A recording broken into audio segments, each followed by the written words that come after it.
Tersangka berinisial HRS ditangkap di tempat persembunyiannya di Desa Bontoramba, Kabupaten Goa, Sulawesi Selatan. Selain tersangka, polisi juga menemukan 1 unit mesin printer serta hasil cetakan uang palsu pecahan Rp100.000 yang belum jadi.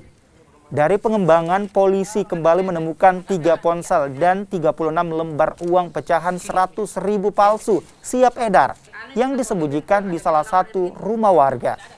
Tersangka mengaku kerap beraksi bersama 1 orang rekannya yang identitas dan lokasinya sudah diketahui polisi. Dari pemeriksaan polisi, tersangka mengaku pernah bekerja di salah satu bank swasta di Goa. Tersangka menggunakan uang palsu untuk memenuhi kebutuhan sehari-hari dan judi online. Belajar bikin uang palsu dari mana? Dari itu, Pak. Dari itu? Iya. Itu prosesnya bagaimana? Langsung dimasukkan ke atas HPS, baru masukkan juga itu HPS di sini ya, baru dibuka, baru di print.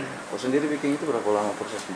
Kalau mungkin Pak tidak pasti, maksudnya kalau kayak 2 jam mungkin didapat kayak 10 kah, ataupun 20 mungkin bisa juga. Pecahan berapa saja yang kau bikin? 100 itu. 100? Iya. Yang paling banyak, terakhir kau bikin berapa? 40. Untuk saat ini kami di Jatanras Goa bersama dengan anggota Reskrim Polsek Buntu Maranu mengamankan 1 orang pelaku atas nama Haris, yaitu pelaku membuat uang palsu sekaligus dia yang pengedarnya. Barang bukti yang diamankan apa, Pak? Untuk saat ini barang bukti diamankan yaitu berupa 1 buah mesin printer, beberapa lembar kertas HPS, tinta, dan uang lembaran 100.000 sejumlah 36 lembar. Kalau selanjutnya nih, Pak? Kalau pengembangan? Untuk selanjutnya dari interogasi anggota Jatanras Goa.